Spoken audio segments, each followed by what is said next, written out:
One early winter morning, Henry was waiting in a siding for his next train when the station master approached him. "The fat director has instructed me to inform you, Henry, that a passenger train full of children needs a new engine to pull it. The engine that was meant to pull it has broken down." Henry was excited. "Where is the passenger train, sir?" The station master paused. "The train is on the mainland at King's Cross Station." Henry gasped. "That's a long way away. Can't Gordon take it? He's been there before." The station master shook his head. "I'm sorry, Henry, but Gordon is busy with his express. You're the only engine available. The fat director has said you are to leave immediately to make it in time." Henry was scared as he hadn't taken a big train for a long distance since his accident during World War I, but he was determined to take the children.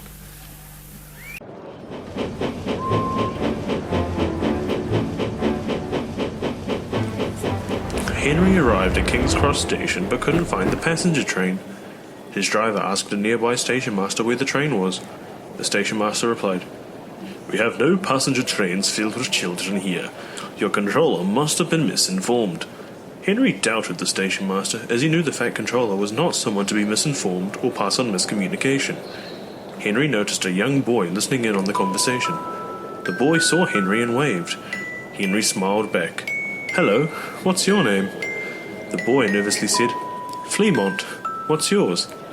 Fleamont was a short boy with bushy black hair and obvious hand-me-down clothes. "I'm Henry. We need some help." Fleamont looked up. "Are you looking for the Hogwarts Express?" Henry was puzzled.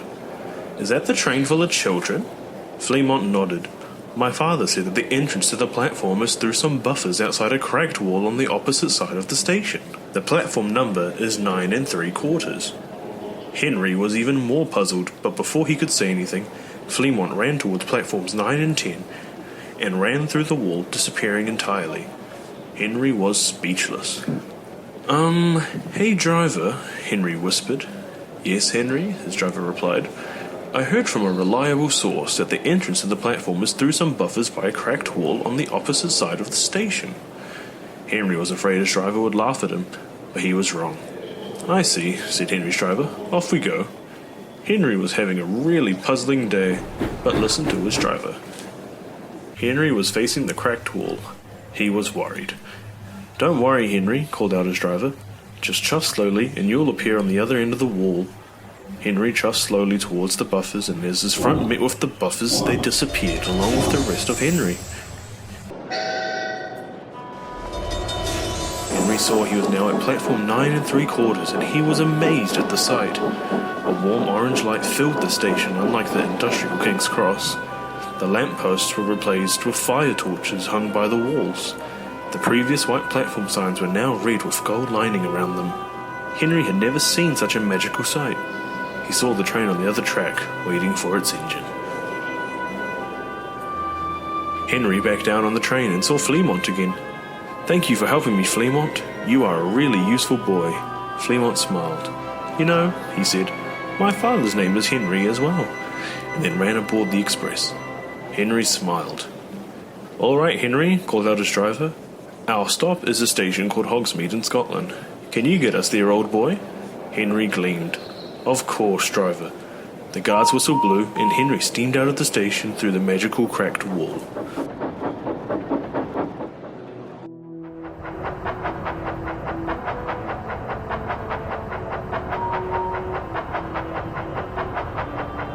Henry was puffing smoothly down the line.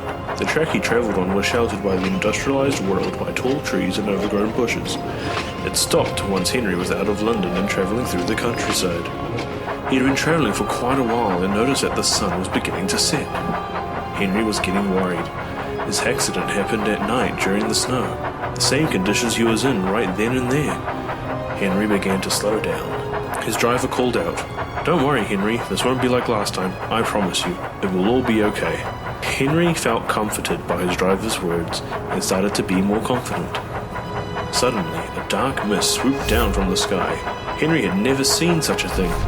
The shape was like a black ghost, shrouded in mist. Henry's driver looked out. "Don't worry, Henry, that's a Dementor. I'll sort it out." Henry saw his driver put a stick out of his cab window, and a burst of light shot out from the end of the stick towards the dark creature. The The light took the form of a panther and chased the creature away from the train. "See, Henry?" called out his driver. "I told you it'll be okay." Henry smiled, and in the distance he could see a very large castle. "Driver, what is that castle?" Henry asked. "That there is the school, Hogwarts School of Witchcraft and Wizardry."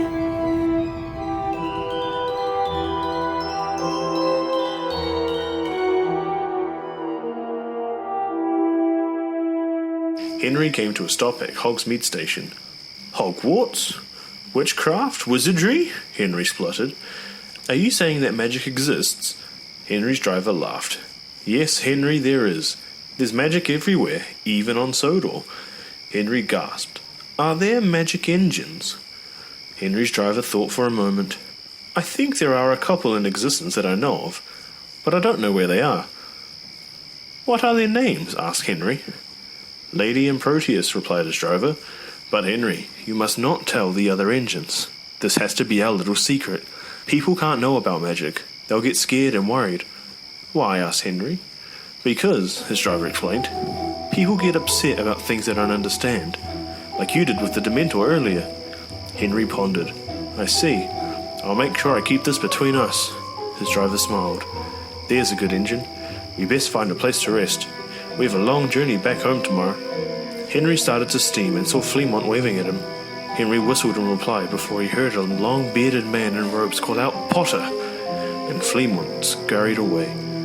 Henry sighed. "I need a long rest after today. An engine can only take on so much." And with that he puffed out of the station to find a shed.